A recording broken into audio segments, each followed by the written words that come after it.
ದಿವೋಹಂ ಸ್ನೇಹಿತರೆ, ನಾನು ನಿಮ್ಮ ಡಾಕ್ಟರ್ ದೀಪಾ ರಾಣಿಶೇಖರ್, ಟ್ರಾನ್ಸ್ಫಾರ್ಮರ್ ಪ್ರೋಗ್ರಾಮ್ಸ್ ಇಂದ ಲವ್, ಲೈಟ್ ಅಂಡ್ ಗ್ರಾಟಿಟ್ಯೂಡ್. ಇವತ್ತು ವೈಕುಂಠ ಏಕಾದಶಿ, ತುಂಬಾ ವಿಶೇಷವಾದ ಪವಿತ್ರವಾದ ದಿನ.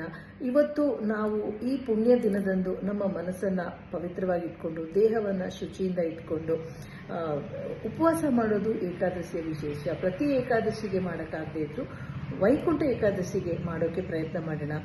ಅದು ಆಗದೇ ಇದ್ರೆ ಅಟ್ಲೀಸ್ಟ್ ಮಾಂಸಾಹಾರ, ಮಧು ಈ ಸೇವನೆಯನ್ನ ನಿಲ್ಲಿಸೋಣ. ತಾಮಸಿಕ ಆಹಾರ, ಈರುಳ್ಳಿ, ಬೆಳ್ಳುಳ್ಳಿ, ಅನ್ನ ಪದಾರ್ಥಗಳನ್ನು ಬಿಟ್ಟು ಹಣ್ಣು ಹಂಪಲು ಆ ಥರ ತಿಂದು ಮತ್ತೆ ವಿಷ್ಣು ದೇವಸ್ಥಾನಕ್ಕೆ ಹೋಗಿ ಬರೋಣ.